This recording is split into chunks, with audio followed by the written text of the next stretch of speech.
안녕하세요. 잡슈광입니다. 최근 러시아가 우크라이나 내 4개 점령지를 강제로 병합하기로 선언하면서 러시아, 우크라이나를 둘러싼 지역이 혼돈의 소용돌이에 휩싸였습니다. 이 소식을 들은 다른 국가들은 크게 반발하며 러시아의 일방적인 결정을 인정하지 않고 있는데요. 그리고 러시아가 강제 병합을 선언한 그 다음날 우크라이나군은 북쪽 핵심 도시인 리만을 재탈환하면서 러시아군 방어선을 뚫는 데 성공했습니다. 그런데 또 러시아가 핵어뢰 포세이돈을 탑재한 잠수함을 핵실험을 위해 북극해로 출항했다는 정황도 나오면서 긴장감이 고조되고 있는데요. 게다가 최근 발트해 해저 천연가스관인 노르트스트림 1, 2 가스관이 폭발하는 등 유럽을 둘러싼 상황은 여전히 혼란의 상황이 연출되고 있습니다.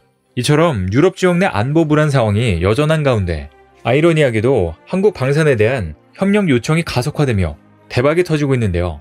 그런데 폴란드에 이어 최근 한국에 또 하나의 잭팟이 터졌다고 하는데 어떤 호재가 터진 것인지 자세히 알아보겠습니다. 한국산 방산무기의 성장 속도가 역대급 움직임을 보여주고 있습니다. 최근 나토가 한국제 무기 도입을 적극 검토하고 있으며 미국이 30억 달러 규모의 한국산 공격무기를 구매해 체코를 통해 우크라이나에 전달한다는 외신 보도까지 나올 정도인데요. 지금까지 우크라이나가 요청한 한국산 무기는 신궁이 있지만 이전에 한국 정부는 공격무기를 직접 지원하지 않겠다고 공식 요청을 거부했습니다. 이번 외신 보도 또한 국방부에서는 사실이 아니라고 부인한 상태입니다. 현재 미국의 무기 공급 부족이 현실화되고 있으면서 이를 충족해줄 한국을 끌어들이려고 하는 것으로 보이는데요. 그런데 이번에 해당 내용이 사실이 아니라고 해도 여전히 이런 보도가 나올 정도면 해외에서는 한국의 무기가 굉장히 필요한 상황으로 보여집니다. 실제로 노르웨이에서도 한화디펜스가 만든 다연장 로켓 발사 시스템 K239 천무 도입을 추진한다는 소식이 들려왔는데요. 노르웨이의 천무 도입은 한화디펜스의 차세대 보병 전투장갑차 제한 외의 구매로 노르웨이는 천무 발사기에서 NSM 대함미사일의 시험 발사를 원하고 있는 것으로 전해집니다. 또 최근 현대로템의 경우 노르웨이 최대 규모 방산업체로 손꼽히는 콩스버그와 방산 협력 합의서를 체결하면서 본격적인 협의를 이어갈 것을 공식화했습니다. 앞서 작년에 현대로템은 콩스버그와 전차 사업에 협력하기로 MOU를 체결했는데 이번에 더욱더 심도 깊은 관계를 만든 것으로 보입니다. 콩스버그는 세계 최고 수준의 지상무기, 항공 우주 시스템과 솔루션을 공급하는 노르웨이의 최대 규모 방산업체로 유명한데요. 이런 이점을 살려 앞으로 이들은 콩스버그의 원격 무장 장치, 디지털 통합 시스템 등 이러한 제품들을 현대로템의 지상무기 체계 플랫폼에 적용해 판매하는 윈윈 전략을 취할 것으로 보입니다. 이렇듯 현대로템은 콩스버그와 협력하면서 노르웨이 전차 사업 공략에도 탄력을 받을 것으로 기대되는데요. 현재 현대로템은 노르웨이 전차 사업 수주를 목표로 영업활동을 하고 있는데 올해 1월부터 2월까지 노르웨이에서 K2 동계 시험 평가를 진행했었습니다. 이제 곧 노르웨이에서 한국산 K2NO 전차를 만나볼 수 있을 것 같은데요. 이뿐만 아니라 최근 마침내 슬로베니아도 K2 도입을 위해 물밑 작업을 하고 있다는 깜짝 놀랄만한 소식이 들려왔습니다. 최근 슬로베니아 현지군 소식통은 우리 방사청과 슬로베니아 정부가 K2 전차 도입을 위한 검토 작업을 진행하고 있다고 밝혔는데요. 이런 사실은 방사청 정보 공개 목록 중 K2 슬로베니아라는 문건에서 확인됐다며 소식통은 전했습니다. 당초 독일의 레오파르트2 전차를 도입하겠다고 했던 슬로베니아가 폴란드의 선택을 보고 K2 전차를 도입하기로 마음을 바꾼 것으로 보이는데요. 슬로베니아 소식통에 따르면 슬로베니아 정부는 K2 도입에 큰 관심을 보이며 우리 정부와 현대로템에 관련 자료를 제공하는 등 본격적인 협상을 위한 준비 작업을 하고 있는 것으로 전해집니다. 이렇듯 슬로베니아의 K2 도입 추진에 힘을 실어준 건 폴란드의 영향이 컸던 것으로 보이는데요. 앞서 폴란드가 K2 전차 구매 물량을 당초 계획보다 더 많은 양을 추가해 대규모로 들여오면서 동유럽에 있는 여러 국가들이 K2에 엄청난 관심을 보였기 때문입니다.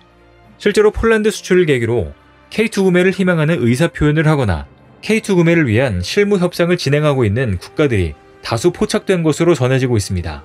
그리고 최근 루마니아도 3조 원 규모의 군 현대화 사업에 K2 전차 도입을 추진한다는 소식이 전해지며 또 하나의 잭팟이 터졌는데요. 얼마 전 루마니아 국방부는 공식 트위터를 통해 바실레 딩쿠 루마니아 국방부 장관과 한국 국방부가 DX코리아 2022에서 K2 도입 등 방산 협력을 논의했다고 밝혔습니다.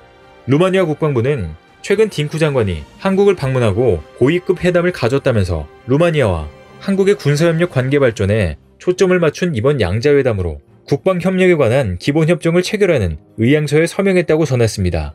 당시 한국과 루마니아 장관은 아시아 태평양 지역 문제에 중점을 둔 국제 안보 상황을 논의하고 군사교육, 사이버 방위, 합동훈련 분야에서 협력을 강화하기로 합의했는데요.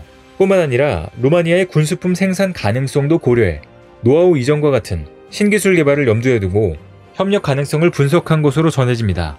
그리고 이 자리에서 K2 전차 도입건에 대해 구체적인 협의가 진행된 것으로 보이는데요. 그런데 이번에 루마니아가 K2 전차를 도입하려는 건 이 또한 폴란드의 영향이 무척 커 보이는 게 사실입니다. 폴란드의 한국 방산 대규모 구매로 유럽에 불을 지핀 것 같은데요. 현대로템은 폴란드 군비청과 K2 전차 980대 수출 기본 계약을 맺으며 해외에서도 당당히 성능을 인정받았습니다. K2는 현대로템이 2003년 개발에 돌입해 2010년부터 양산을 시작한 3.5세대 최신 전투 차량으로 최고의 기동성과 화력, 방호력, 최첨단 디지털 전투 통제 장치를 갖춘 세계 최고 수준의 전차로 평가받습니다. 앞서 현대로템은 DX코리아에서 첨단 방호 체계가 적용된 K2를 실물 전시했는데 이번에 방한한 루마니아 장관이 직접 눈으로 확인하고 도입을 더더욱 확신한 것으로 보입니다. 그런데 이뿐만 아니라 현재 한국 방산 효자템으로 이름을 톡톡히 날리고 있는 K2의 폴란드 수출형 모델 K2PL의 스펙에 대해서도 소문이 퍼지면서 벌써부터 입소문이 나기 시작했다고 하는데요. 폴란드의 요구에 따라 2025년부터 생산될 K2PL은 세부 협상이 끝나야 확실해지겠지만 현재로선 65톤을 넘지 않을 것으로 전해집니다. 폴란드 영토가 넓은 평야 지역인데다 도로 인프라를 비롯해 공병 장비 체계가 노후화돼 중량이 크면 전차 운용에 어려움이 있을 것으로 보이기 때문입니다. 그런데 방어 수준은 현대로템에 따르면 K2PL의 정면에는 현재 국방과학연구소와 삼양컴텍이 개발하고 있는 수출형 KSAP 복합 장갑이 도입될 것으로 보이며 기존 K2보다 훨씬 우수한 방어력을 가진다는 점이 확인됐습니다. 또 K2PL에는 K2에 적용된 레이저 위협 경보 장치와 다영역 연막탄으로 구성된 소프트킬 능동 방어 시스템과 함께 대전차 무기를 직접적으로 파괴하는 새로운 하드킬 능동 방어 장치를 장착할 예정이라고 합니다. 현재 하드킬 능동 방어 시스템이 거의 표준형 방어 장비가 되면서 현대로템이 국산화 작업에 나서고 있는 상황으로 K2PL이 생산될 쯤엔 개발이 완료될 것으로 보입니다. 무엇보다 흥미로운 점은 K2PL이 사용할 하드킬 능동 방어 시스템이 제블린이나 현군과 같은 상부 공격형 대전차 미사일에도 대응할 수 있다는 점입니다. 그리고 그동안 문제가 많았던 변속기 역시 앞으로 국산형으로 채택될 가능성이 높아 보이는데요. 실제로 S&T중공업이 국산화 진행 중인 EST-15K 변속기가 최근 넘사벽 수준인 9,600km 내구성 시험에 통과했다는 소식이 전해지며 추가적인 검증 및 검토가 끝나면 국내 K2는 물론 K2PL에도 적용될 가능성이 큽니다. 즉 S&T중공업의 변속기 문제가 해결되면서 한국은 이제 군사강국만이 개발할 수 있는 전략 품목인 파워팩까지 국산화할 것으로 보이는데요. 방산업계에 따르면 앞서 S&T중공업은 변속기 결함을 해결했으며 이에 따라 K2의 4차 양산 물량부터 독일산 변속기가 아닌 국산 변속기 탑재가 가능해졌다고 밝혔었습니다. 당초 우리군은 2차 물량부터 K2의 파워팩을 국산화에 도입하기로 했지만 양산을 앞두고 진행된 내구도 평가를 충족하지 못하면서 무산됐었습니다. 하지만 S&T중공업은 이번에 우리군이 제시한 내구도 기준인 9,600km를 통과하면서 완벽한 국산화에 한 발짝 더 다가서게 될 것으로 보입니다. 그리고 또 최근 K2 흑표를 이을 국산 스텔스 전체가 베일을 벗었다는 소식까지 전해지면서 또 한번 전세계 군 관계자들을 긴장시켰는데요. 실제로 이번 DX코리아에서 공상과학영화에서 등장한 것과 비슷한 국산 차세대 전차 CG 영상이 공개됐는데 일본 참석자들은 입을 다물지 못했다고 합니다.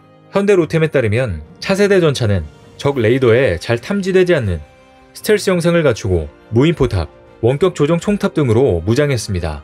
주포의 경우엔 현재 K2의 주포보다 큰 130mm 포를 장착하며 현재 국방과학연구소에서 개발 중인 전열화학포, 레이저포 개발이 완료되면 이 또한 장착을 검토할 예정이라고 합니다. 차세대 전차는 미래전의 필수 아이템이 된 소형 전술 드론도 탑재하는데 드론을 띄워 적진을 정찰한 뒤 필요하면 자폭 공격도 할 수 있습니다. 우리군은 2035년 이후 K2를 대체할 차세대 전차를 도입할 계획으로 2030년대 초반까지 개발을 완료할 예정이라고 하는데요. 추후에 K2가 세대가 교체되더라도 한국에게는 새로운 비밀병기인 차세대 전차가 있기 때문에 지금과 같은 한국 방산의 대세 흐름은 앞으로도 계속 이어질 것으로 보입니다. 오늘 준비한 소식은 여기까지입니다. 댓글을 통한 여러분들의 많은 의견 기다리겠습니다. 시청해주셔서 감사합니다.